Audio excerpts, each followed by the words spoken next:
어느 안식일에 예수께서 제자들과 함께 곡식이 무르익은 밭 사이를 거닐고 계셨다. 제자들이 배가 고파 곡식 이삭을 따서 씹어 먹었다. 바리새인들이 그 일을 예수께 일러 바쳤다. 당신의 제자들이 안식일 규정을 어기고 있습니다. 예수께서 말씀하셨다. 정말이냐? 너희는 다윗과 그 동료들이 배고플 때의 한 일을 읽어보지 못했느냐? 그들이 성소에 들어가서 제사장들 외에는 아무도 먹지 못하게 되어 있는 제단에서 갓 물려낸 빵을 먹지 않았느냐?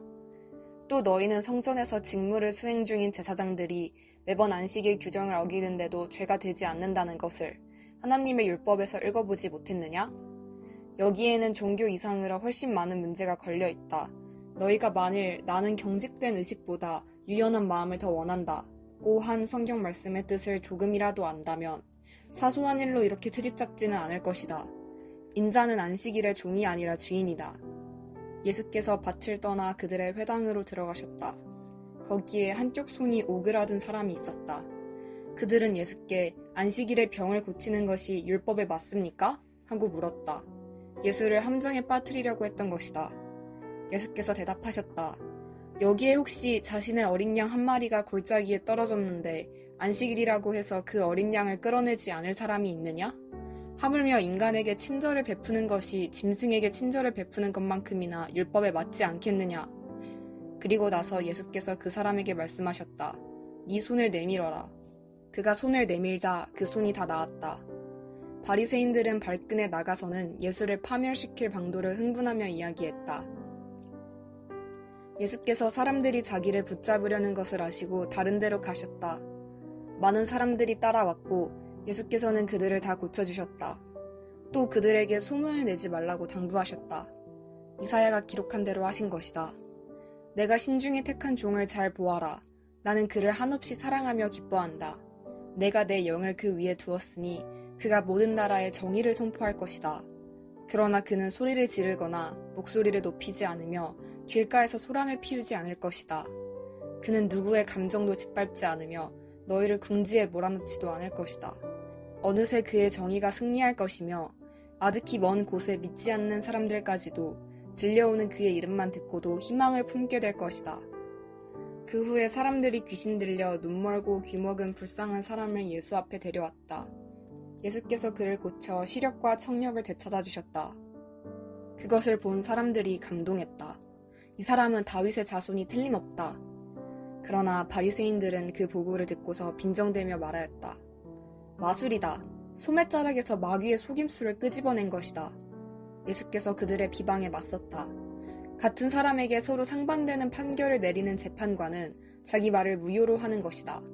늘 싸움질하는 가정은 무너지게 마련이다. 사탄이 사탄을 쫓아내면 어느 사탄이 남아나겠느냐?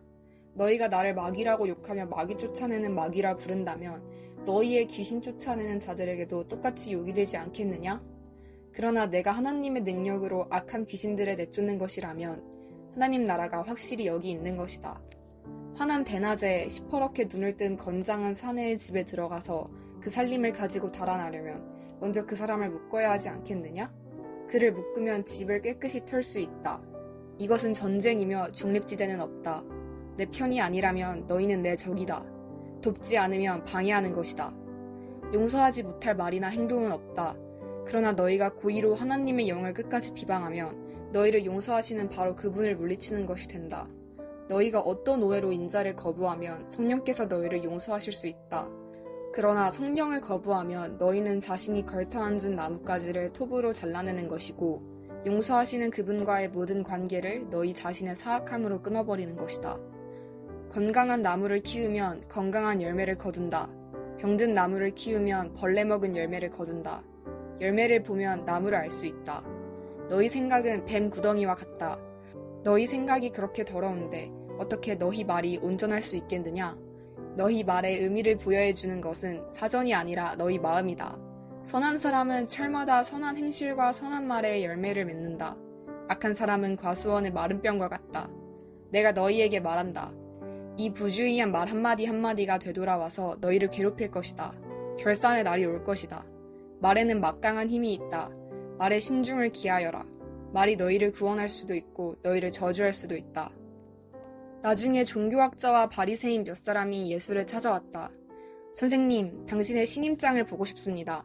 하나님이 함께 하시는 일이라는 확실한 증거를 보여주십시오. 기적이라도 보여주시지요. 예수께서 말씀하셨다. 너희가 증거를 찾고 있으나 엉뚱한 증거를 찾고 있다. 너희는 너희의 호기심을 만족시켜주고 기적에 대한 너희의 욕망을 채워줄 무언가를 바란다. 그러나 너희가 얻게 될 유일한 증거는 증거처럼 여겨지지 않는 요나의 증거뿐이다. 사흘 밤낮을 물고기 뱃속에 있었던 요나처럼 인자도 사흘 밤낮을 깊은 무덤 속에서 지낼 것이다. 심판날에 니느웨 사람들이 일어나 이 세대를 정죄할 증거를 내놓을 것이다. 요나가 설교할 때 그들이 자신들의 삶을 고쳤기 때문이다. 요나보다 더 큰 설교자가 여기 있는데도 너희는 증거를 따지고 있다. 심판날에 시바 여왕이 앞에 나와서 이 세대를 정죄할 증거를 제시할 것이다. 여왕이 지혜로운 솔로몬의 말을 들으려고 먼 땅 끝에서부터 찾아왔기 때문이다. 솔로몬의 지혜보다 더 큰 지혜가 바로 너희 앞에 있는데도 너희는 증거 운운하며 억지를 부리고 있다. 사람에게서 쫓겨난 더러운 악한 귀신은 광야를 이리저리 떠돌며 자기가 들어갈 만한 오아시스, 곧 순진한 영혼을 찾아다닌다. 아무도 찾지 못하면 귀신은 내가 전에 있던 소굴로 돌아가자 하고 말한다. 돌아가 보니 그 사람은 흠 하나 없이 깨끗한데 텅 비어있다. 그래서 악한 귀신은 달려가서 자기보다 더 악한 귀신을 7이나 끌어모아서는 다 함께 그 사람 안에 들어가 난장판을 벌인다.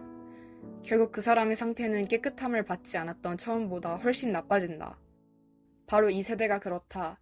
너희 생각에는 너희가 삶의 쓰레기를 치워내고 하나님 앞에 준비된 것 같을지 모르나 너희는 내 나라의 메시지를 순순히 받아들이지 않았다. 이제 온갖 마귀가 다시 들어오고 있다. 예수께서 아직 우리에게 말씀하고 있는데 그분의 어머니와 형제들이 나타났다.